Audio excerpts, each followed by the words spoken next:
So what's going on, guys? Welcome back to the podcast. Today, we've got another fantastic guest on. So he is a business mentor to personal trainers worldwide. He's also an online coach and personal trainer himself, Mr. Craig Rimmer. Craig, how are you, man? How you doing, mate? Yeah, very well, thank you. How are you? Yeah, not too bad. Thank you, man. Thank you very much for coming onto the podcast. A little bit of background. I've actually known Craig for quite a while. So the gym that I trained at, Craig is the personal trainer there. And me and him have got a little bit of a bond now. We like to have a chat. Craig's doing some great stuff with his businesses as well. And he's also a busy guy that kind of manages businesses, fitness, and all of that kind of stuff. So I think he'd be a great guest to come on today. So, Craig, if I haven't spoken already, do you just want to give a brief introduction to yourself, what you do, and how you got here? Yeah, sure. So, apart from pulling Ro away from his workouts so that I can talk to him for 5 minutes, I've been in the fitness industry since 2007. Started off like most personal trainers, just as a trainer on the gym floor, trying to learn my craft. And over the years, things have just really grown from there. And about 7 years ago, after having sort of a fairly successful personal training business, I went in to start helping other personal trainers, and that's where my mentorship program grew. And since then, I've gone on to develop two mentorship businesses. One is more kind of group based, where we work with a whole team of trainers at the same time via webinars. And the other one is much more of a hand holding process, which is the one-to-one service, helping coaches, fitness professionals build their businesses. And then very much still involved in the health and fitness industry directly as an online coach, and still love working and will always continue to work one-to-one, face-to-face on the gym floor. I think that's where the passion began, and 13 years later remains. So yeah, that's pretty much my life in a nutshell from a business perspective. Epic, man. You've done a lot of cool stuff. And before we kind of dissect that, I just want to say you've got a great home gym in the background there. I mean, I'm pretty jealous of that home gym that you've got there. That's pretty epic, man. So starting out with kind of personal training then. So how did you get into the fitness industry to begin with? What was kind of your driver to begin?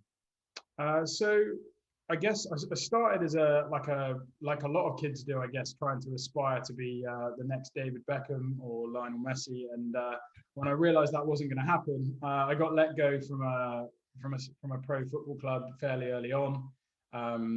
Went to university and studied sport and exercise science. Loved it, and got into kind of football coaching and realised that I really liked coaching people in general.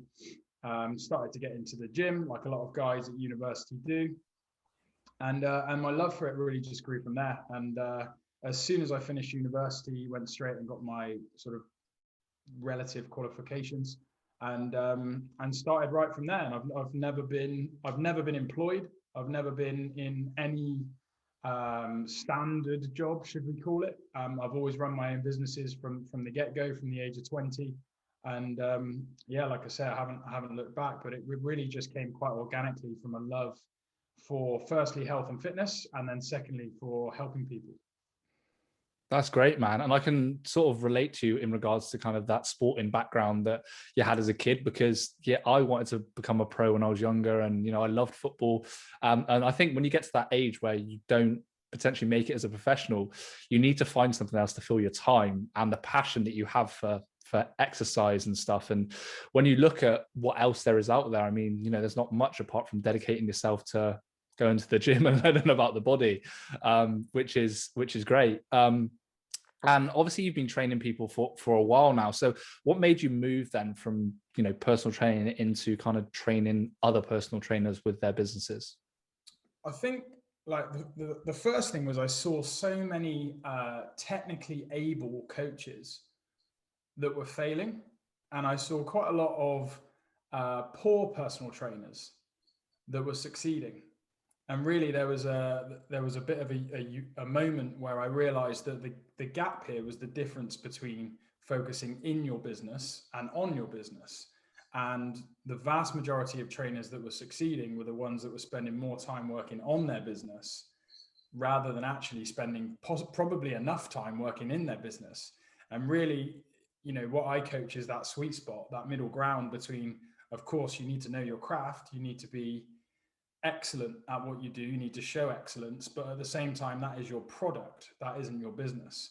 And on the back end of that, you need to be able to know how to grow things, how to demonstrate kind of entrepreneurial qualities as a business owner, and learn how to map out the journey, learn how to generate leads, how to sell, how to buy a house, all of those kind of things that people just aren't quite aware of. So I guess I just saw a gap in the industry for that, and people that needed support and help, because their heart was in the right place and they were trying to help people, and they were having to go and deliver pizzas for a living because they couldn't fulfill their dream because they didn't know how to actually turn that passion into a business.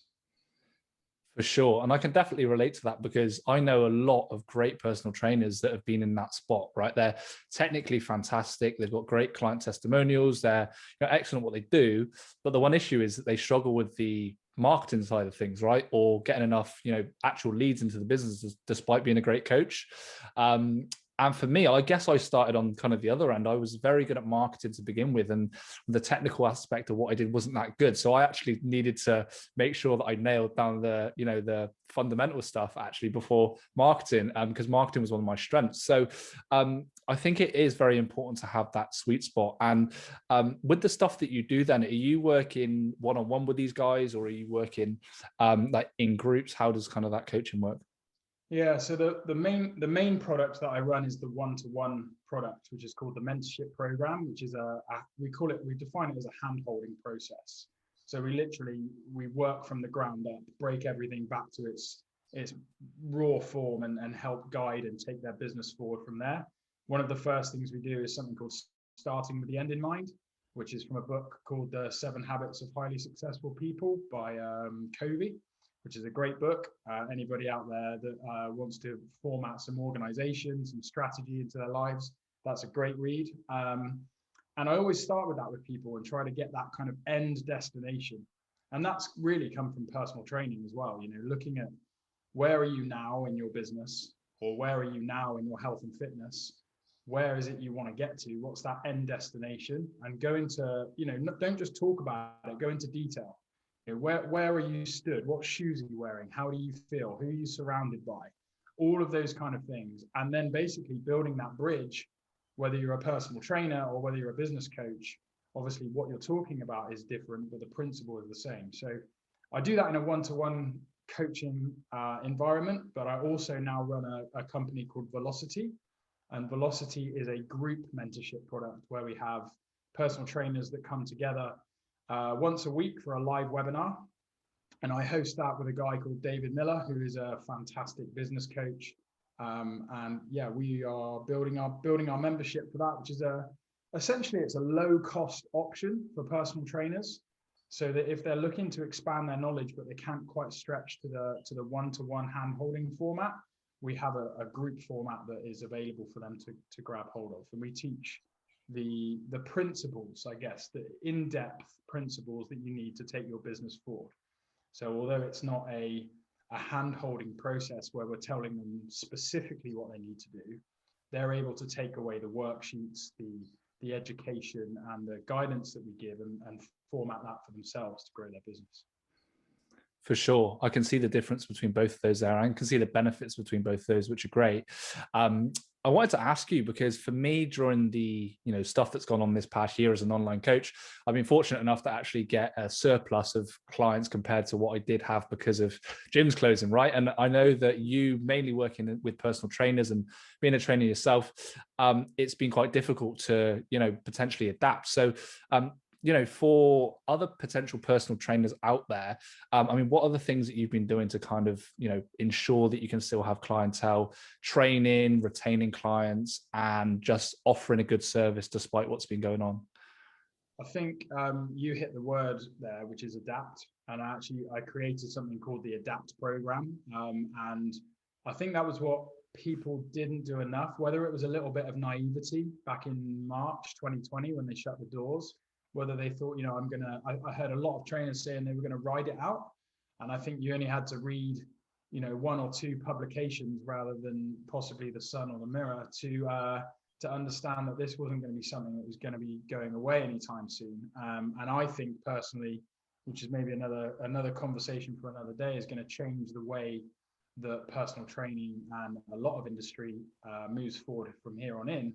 I think it was a case of adapting, and rather than focusing on what you can't control, trying to take ownership of what you can control, not being stuck in your ways, not having a microwave mentality towards it as well. So appreciating that there's going to be an element of delayed gratification with whatever you choose to do. Like, we're going to have to dig our heels in a little bit and ride out a little bit of a wave of hard work and intensity. You know, this gym was a garage on the 19th of March 2020, and it was a gym on the 21st, and that was a hard weekend.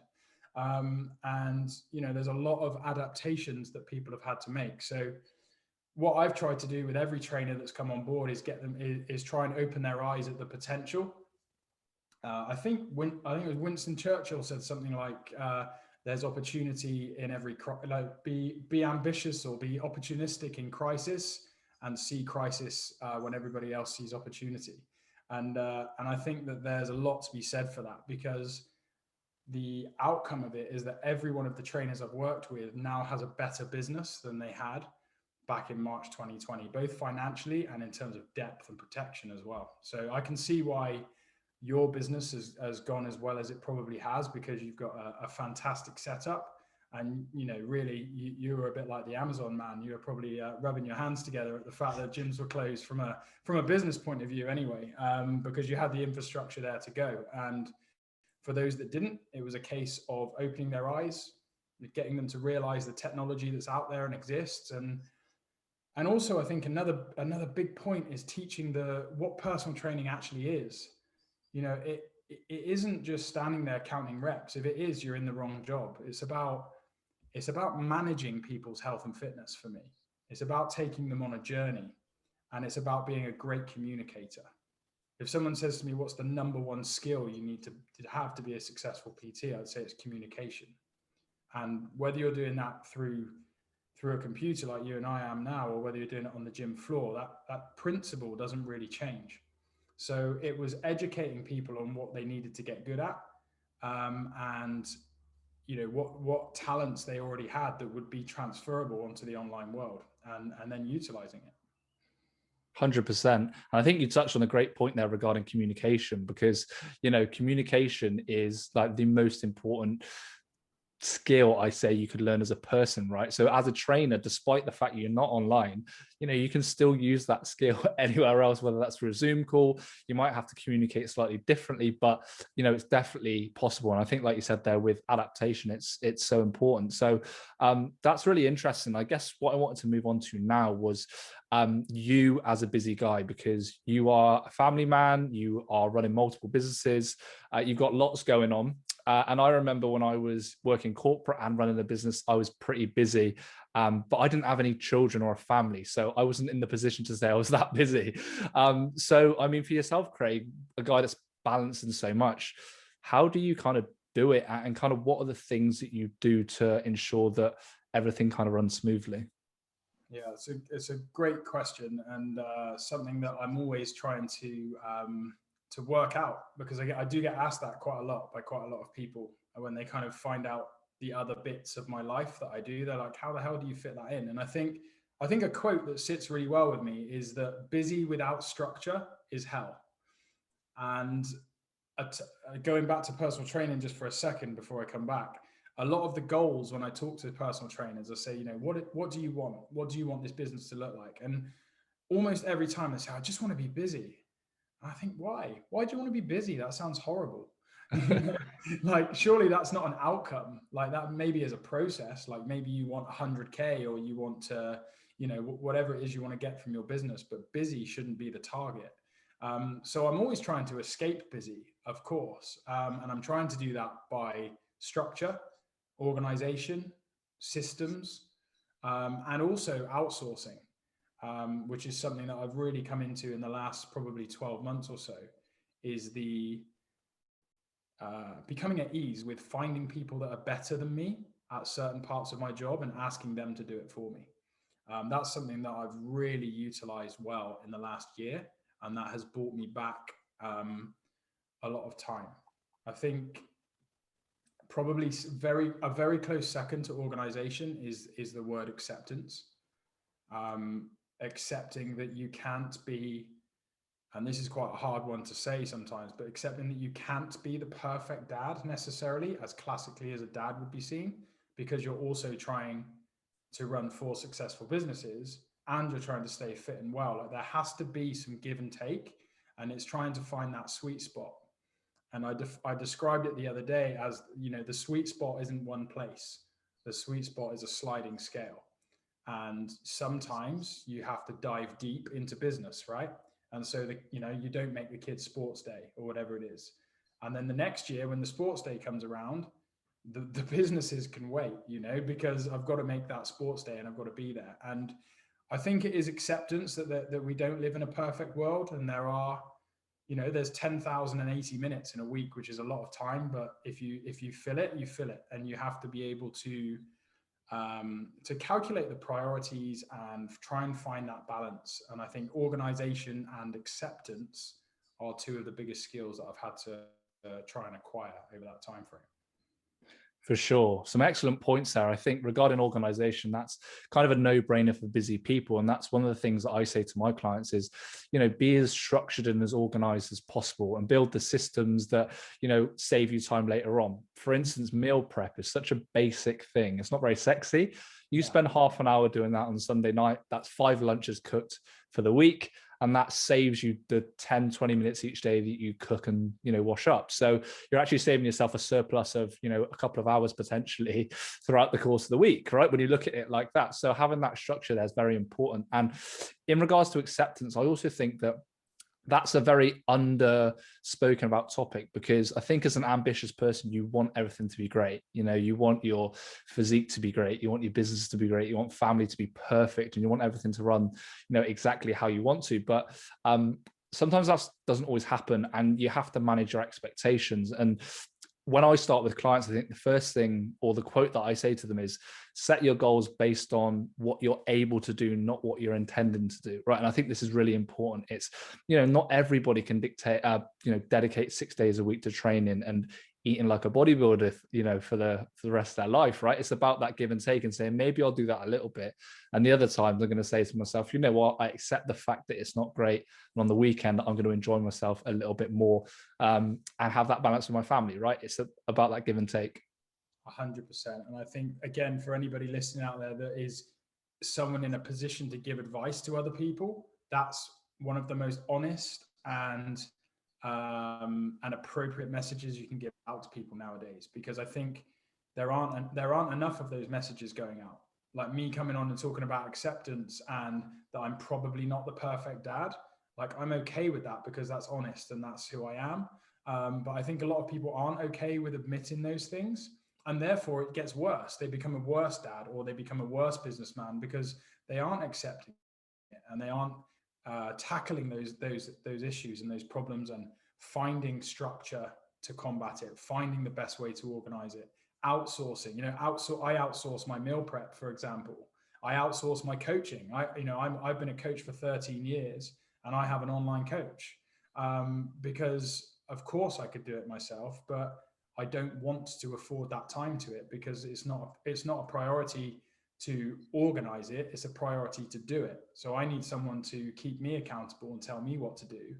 And that way I've got him to hold me accountable and be responsible. And then it gets done, you know? So, yeah, it comes back to all of that really. And I think there just needs to be more of that spoken in general, because I think people are contacting yourself for your services because they feel like a failure, because they're like, fuck, I can't juggle all of these plates. What's going on? And you're jumping on and going, well, nobody can juggle all of those, or spin all of those plates, sorry, at the same time, especially not at the pace you're talking about, you know? And Yeah, exactly. exactly. It is about being realistic, you know, pushing yourself and building things, but building them gradually over time, one by one, and not letting any of those plates stop spinning, but not expecting them to all spin straight away at the perfect pace. 100%. And I think you touched on a good point there. just around general sustenance, right? Because whenever someone comes onto a diet or they start a program, it's this case of, I want to get results in as quick as possible, as quick as time as I can, right? And it's kind of, not looking at things in the right way. And like you said, going back to your point, begin with the end in mind, right? The end in mind is you living a healthy lifestyle, around your busy career. So a 3-week crash diet, you're going to get some, good fat loss results, right? You might look good for a little bit, but you're going to pack that back on because you haven't built the foundation, the habits, the systems. And maybe it's going to take you a little bit longer to achieve what you need to do. But through outsourcing, through getting the right help, you're going to be able to sustain that for a lot longer and feel a lot happier about yourself if you do. Yeah, 100%. I mean, we were talking about it a little bit earlier before we jumped on here about posture, and that kind of just sprung into my head when you were talking about it there. The amount of people that really need that as a starting point before they start bench pressing and rounding those shoulders even further. They need to take that non-sexy starting approach, and I think is our job as good coaches to be able to point them in that direction, but they do need to be able to see the journey that's involved in that, because it is the non-sexy stuff that is often required. I don't want to transform your body in 6 weeks. I want to transform your mindset over the next 6 months so that you never have to work with me again. And you are always in a place where you have that balance, and it might start with 3 months of adjusting posture, pelvic position, rib cage position, etc. And then we can build the foundations from that. Now we can start to pack on some muscle because your anatomy is in a position where it's going to accept that movement, and we're not going to be, waking up every morning with sore rotator cuff muscles and a bad lower back, which is going to knock anybody's motivation to train again. Yeah, 100%. And I have to admit, I was definitely one of those people that didn't focus on posture correcting myself. I was bench pressing too much, hunched over. And it makes such a difference because, you're not performing the reps and, the exercises with the correct form. It leads to injury, all of these terrible things. Combine that with a desk job where you're sat like this all of the time, you really are messed up. And I always remember going into the gym and seeing you coaching clients on posture, and just overhearing some of the stuff you said, and I was like, this guy knows his stuff when it comes to posture, which is great. So I mean, starting out, for people that are kind of desk workers and they're struggling with posture, they've kind of got that bit of kyphosis and they're hunched over, what would be your kind of advice to them on trying to counteract that and improve their overall posture? I think the first thing I would say is that this is probably the sort of thing that if you're in a position to do so, it would be to get a coach to help you with this, because it isn't a case of a one-size-fits-all approach. I work as a strength and conditioning coach for a professional basketball team, and these guys are, like, a lot of them are pretty much 7 foot tall. A lot of Americans that haven't quite made it in the NBA, and so they come over and play over here. And I spent just a little bit of background on posture and its importance. I went over there in the first season because they had 58 injuries in the previous season, and they had an old S&C coach who I'm sure was, very knowledgeable in his field, but he was very old school. It was very much, get in, we're going to lift heavy today, and it's like they've got a game in 2 days' time. They're going to be sat on a bus to Newcastle, and we're based in Bristol. Like, is that really the right thing? So we kind of managed the programming in a very different way. And we had an incredible result. At the end of the first year, we had 6 injuries. So we went down from 57, 58 to 6 injuries. And subsequently, it hasn't actually been quite that low. So it was a magnificent first season. But the injuries have all been sort of, below 20 every season that I've been there. And that really was a case of analyzing every single individual player's posture, and giving them prehab exercises that were going to help them avoid injury. And maybe just to touch on that a second, prehabilitation is working on your body and its potential flaws before you actually encounter a problem. And I think, looking at desk workers and people that are very focused on their job, trying to, again, spin all these plates, they'll know that something isn't quite right. They'll know that they have a bit of tension, maybe in the back of their neck or in their lower back, but they probably won't address it until it physically stops them from doing something. And by that point, you then have an issue, you then have an injury. So I would say that if you're aware that something isn't right, get it adjusted, get it sorted, get working on it ASAP, because you're probably going to be sat in that chair for another 20 or 30 years, and it's certainly not going to get any better. And if I was going to take like a generic approach on it, a lot of it would be about the movement that you can create in and around your thorax, so around your shoulders and your shoulder blades, looking at the movement through your neck, looking at the movement through your rib cage, and the movement through your pelvis as well. And yes, having a good chair obviously will help. Yes, having your desk set up in the right place obviously will help. But really, we're built to move.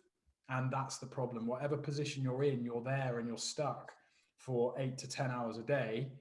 It doesn't matter how good your setup is. You need to move your body, and you need to create balance both in flexion, so going forwards, and in extension. If we spent all day in extension and opened, we'd have just as many postural problems. We would need to correct it the other way. It's static posture that is the issue for me, rather than just the specific position. Absolutely. And I think you summarized everything very well there. And a point that I think is very important is looking at the root cause before kind of diving into the symptoms and letting things get worse, because you see this a lot now with what's going on in mainstream society with kind of the obesity and stuff that's going on there. It's kind of like we're kind of catching things a little bit too late. People are overweight and then having to do all the work to lose this weight, whereas if we kind of what's the word, trying to share awareness of a healthy lifestyle, how to eat properly from a young age, the right foods to consume, all of that kind of stuff, it would be really useful. And the same applies to posture, right? If you're a young guy and you're going into a corporate career for a long while, and you're listening to this, a great option is to make sure that you are walking, right? That you're doing things that are ergonomically good for you, that naturally your body was supposed to do from years and years ago, right? Play sport, exercise. I'm always bang on about posterior chain exercises, right? Making sure you strengthen your back, you strengthen those glutes, those traps, deadlifts, dead hangs. All of these things can be fantastic for you when it comes to improving your posture, which I think is really important. And I guess my next question to you would be around kind of, your daily routine, because, you are a really busy guy. So what does kind of your day from the time you wake up to the time you finish look like? And how busy can it get for you? So I'll kind of come at that from a higher level to start with, which is my timetable has structure, of course, but I also, as I go back to that word acceptance, I accept that my life works in waves. And I think that there's this chase always for the perfect week. And I get my guys to design their perfect week. That's one of the first things that we do. Say, right, show me what your perfect week looks like in a year's time. And then when they design it, I say, well, let's accept, first of all, that it's very rarely going to go like that. But that's what we're striving towards. So I've just come off of a wave, I would call it, which is where I have been developing one of my businesses. And that was a very, very busy week, or 2 weeks actually, where I worked weekends. Had to kind of agree it with my wife, because I said, look, I'm not going to be here that much over the weekends for the next 2 weeks. Are you okay with that? Which cost me a very expensive bouquet of flowers, but that's another story. I had to accept that was going to be a wave. So that's, those things happen. But I would say generically, once I've got through maybe 5 or 6 waves over the course of a year, then it's wake up around about 5 a.m., come in here, about sort of half an hour before my first client, which is usually around 6 a.m. And I work through some mobility. So I have a 20-minute mobility routine that I'll go through in the mornings. I'm a big fan of intermittent fasting. It suits my lifestyle. So it's a big old flask of black coffee that comes out with me in the morning. My first meal is around about midday. So I don't have to entertain or worry about fueling myself until that time. That's why I love intermittent fasting, because whether I'm hungry or not, it doesn't matter, because that's the rule that I've created for myself. And so it's job done. And then I'll work with clients in the morning in terms of personal training. And then I tend to have a bit of a workout sort of mid to late morning. And then after that, it's usually working with other personal trainers for the rest of the day. And that's usually sat here at my desk or in my office in the house. And that can go on till around about 7 or 8 p.m. And then it's a dinner and it's a bit of time with the wife, and then usually sort of try to get tucked up in bed if I can around about midnight. So one of my next tasks is to create more time for sleep, because I'm aware that that isn't yet optimal. For sure. That's a pretty full-on schedule you got there. Pretty full on. And you guys listening probably resonate with kind of having a schedule like that. I think there's a few good points to touch on here. Firstly, around kind of that morning routine you have with mobility, firstly, and secondly, intermittent fasting. So mobility, fantastic to do in the morning when you wake up, right? Your body takes time to wake up. So actually stretching your body out, having some time to actually think about the day that you've got planned ahead, making sure that you know what's clear in your mind, and then just having that like time to just open up your body is just so useful. You're going to spend probably most of the day sat at a desk now, so that'll do you some good.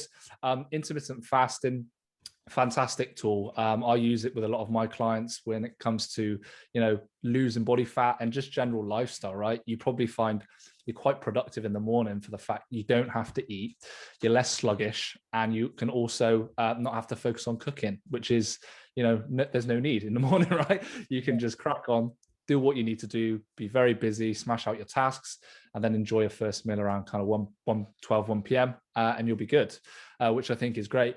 And I think you touched on another good point there around communication with kind of your spouse, because, speaking to my clients, it's really important that they also have good communication skills with family when they come onto a program, because, there's lots of things going on. They have lots of commitments, and failure to communicate can actually cause that extra relational stress in your life, right? You've already got a lot of work stress going on. There might be a lot of environmental stress with everything that's happening. So, to add to that, relational stress from not communicating is not a great thing, right? It's one of those things. So as much as you can, letting people know why you're on a diet, why your exercise routine is important to you, and actually getting them to kind of help you on that journey with what you're trying to achieve can be so useful, man. And it just saves, from what I've heard, a lot of arguments down the line. Communication's key. Yeah, I totally agree. And I think the main word you used there was why. Like, if you just tell people what you're doing, but you don't tell them why you're doing it, then I don't think that there's a big buy-in. Another message for personal trainers: don't just tell your clients what they're going to do. You need to educate them and explain why it's important that they do it. But certainly in relationships of whatever format, whether that's you and your boss, perhaps, or whether it's you and your partner, they need to get your buy-in. They need to understand your mindset and why you've decided to take this on. Like for me, and I've been through many periods like this where I haven't trained, I haven't taken care of my nutrition. My relationships have got worse, not better. My businesses have suffered. They haven't succeeded. Right now, I'm on the crest of a wave with my nutrition and with my training. Like, everything is in a great place. And my productivity is through the roof. Like, I'm making so many improvements right now. And I have energy at the end of the day. Like, a busy day, I'll come home and I'll be a good husband. And on Tuesday afternoons, when I pick up the kids from school, I'm a good dad. And on the weekends, I'm ready to go. Like, let's get up, let's go to the park, let's have some fun. And I think that when I'm not in that mindset and I've got too much to do and I'm focused on just my business and I get very one-dimensional, all of those other things crumble. So for me, as much as I can fall away, it is a non-negotiable. That is so refreshing to hear, because one of the big messages that kind of I preach is, fitness fitness enhances your life. It doesn't limit it, right? You think that it's just putting in work for no return. That's completely the wrong way to look at it. What it is it's, when you're fit, like you said, you're better in your relationships, you're funner, you smile more, right? You're more engaged in your sales calls. If you're at work, right, you probably walk in with a swag of confidence. That's massive, right? Like, that's huge when it comes to closing deals, being personable, being charismatic, all of these things. Your self-image is stronger, right? How you feel about yourself. That helps in your dating life, whether you're single and looking to meet new people, within your married life. Everything has this profound effect. And one thing that I've learned is kind of everything's connected, right? The more that you look after yourself, the more that you eat well, you drink enough water, all of these basic things, the better that is for everything else that goes on in your life, right? It's kind of like this snowball effect that builds momentum. So I think that is super, super important. And I guess my next question to you is, how many days a week are you working out? How do you kind of find time for that? I know you said you got a coach, but what's your current workout routine look like? So it's currently building at the moment. We started around about maybe 4 months ago as a bit of a reset. So I did some, it must have been about four months ago, because it was as we went back into the lockdown again.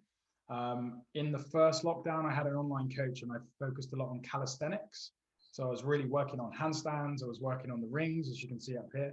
And I really enjoyed that. But we went back to the gym. I kind of fell away from it.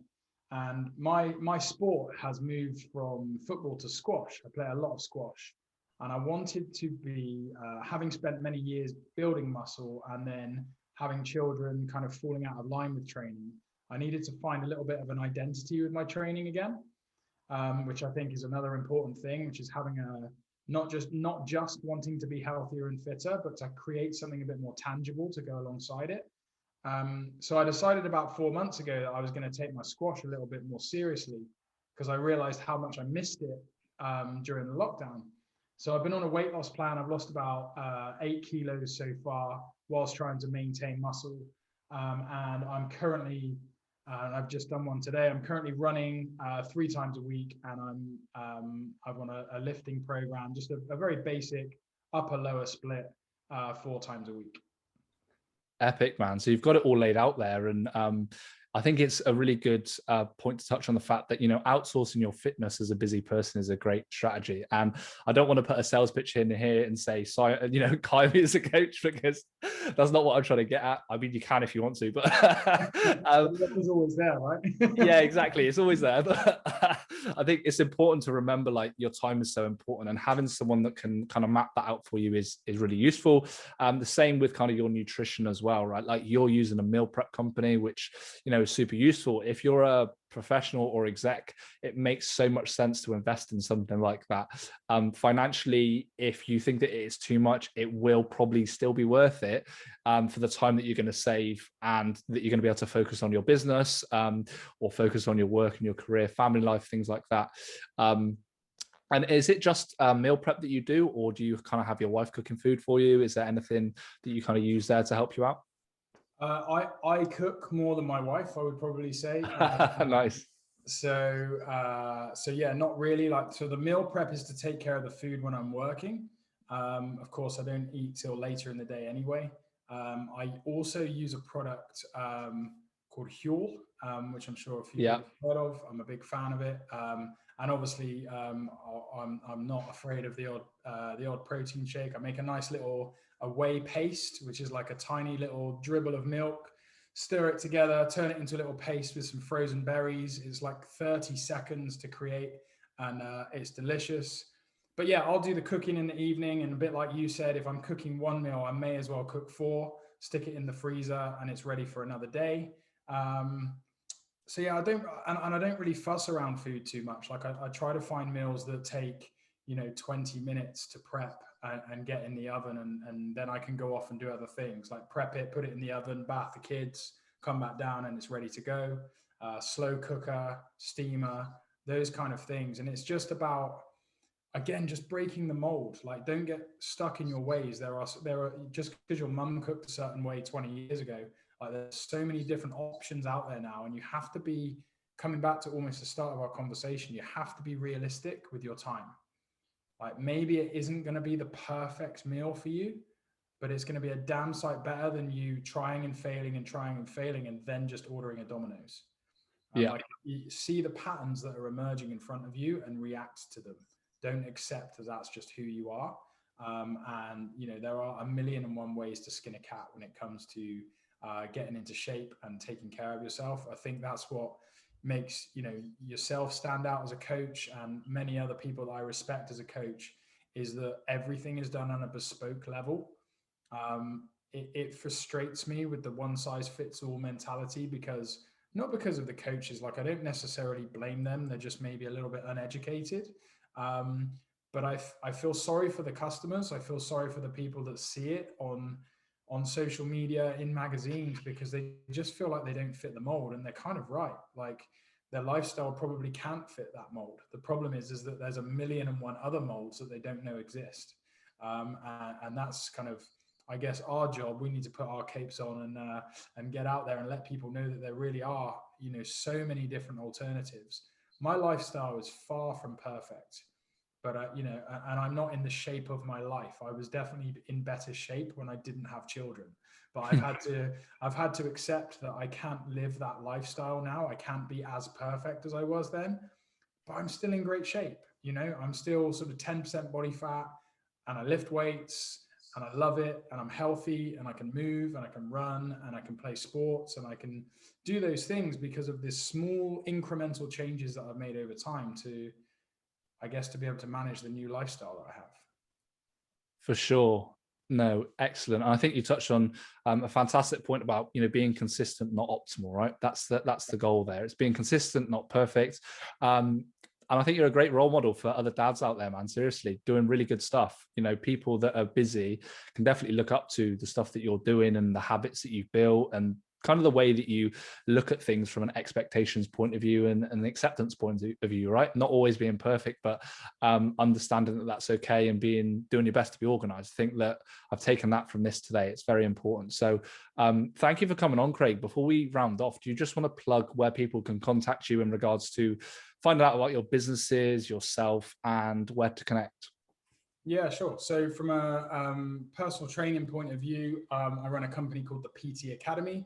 But as I say, my main work now, if you're a personal trainer listening in and you're looking to build and educate yourself in how to build a successful business, then the company's called Velocity Mentorships. And yeah, if you just type that in anywhere online, and you'll find us, and we can have a chat. Awesome, man. Well, definitely check out Craig's stuff. I'll link everything in the show notes. Thank you again, Craig, for coming on. It's been a pleasure. And yeah, guys, if you enjoyed this episode, please give it a 5-star rating. Make sure you subscribe, and I'll see you in the next one.